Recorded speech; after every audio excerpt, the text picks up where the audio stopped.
Okay, today we're going to replace the seal in here. We've got to remove the cap, take the tire off,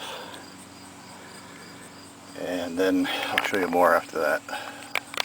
Okay, to change your seal, what you're going to have to do is take this apart, 2 bolts, one back here, one down here. Take a screwdriver, put it in there and pry back. So you push the piston back, and then you can open up the brake shoes, and then the top pops out first and then the bottom.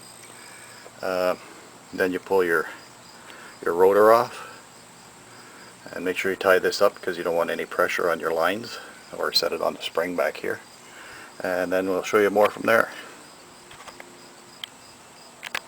Okay, now here's the seal I replaced, or I took out. It looks like that because I took a pair of cutters and I cut across and just grabbed a hold of the piece of metal away from the cut and started to twist, and that caused it to actually let go a little easier than trying to get a screwdriver in between everything. That worked good. And now I'm in the process of tapping the other seal back in place. So that's the new seal. So you just gradually tap it in. Nice and gentle.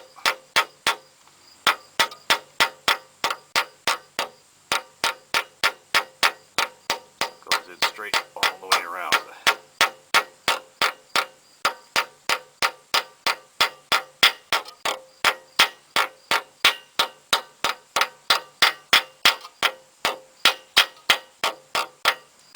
There we go. Seal's in place. Now we're going to put the axle back in. And I can't hold the camera and put the axle in at the same time, so you'll have to see it when it's in. Okay, and now is the reverse of what you did to take this C-clip out of here. By putting it back together, you just push the C-clip back in place. Just like that. And then, see if I can show you. I don't have anything to push on it, but anyway, that axle will go back into place just like that. Okay, now this is the pin that holds the spider gears in place. The spider gears are those gears you see in there. That goes up inside like that. You can see somewhere on the shaft, but I don't think it's going to bother it much. It's an old truck, so you're going to have wear. So you got to make sure that you line up this pinhole here with that hole, and then this bolt right here that I got in my hand, and I'm going to try and hold everything all at once, goes in here, right there. So that goes in there. Once you get the holes lined up, tough doing it with one hand.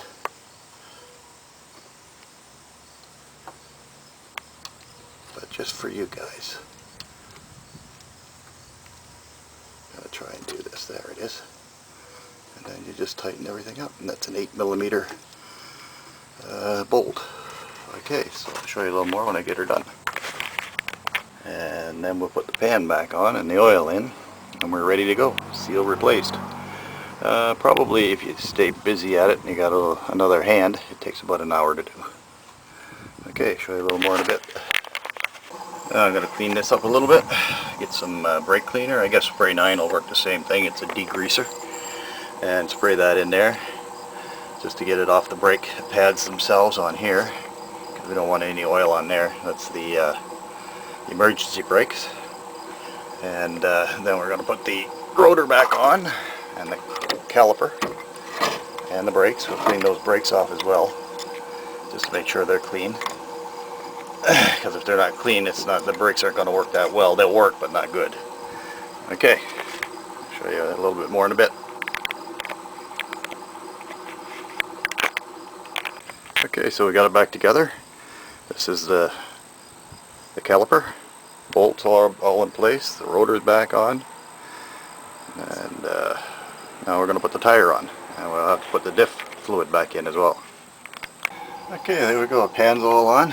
Tightened, and this is the stuff which is called gasket maker that I put on there, and it's almost like a silicone, I guess. Maybe it is a silicone. Put that all the way around, and then you put your bolts in. That's it.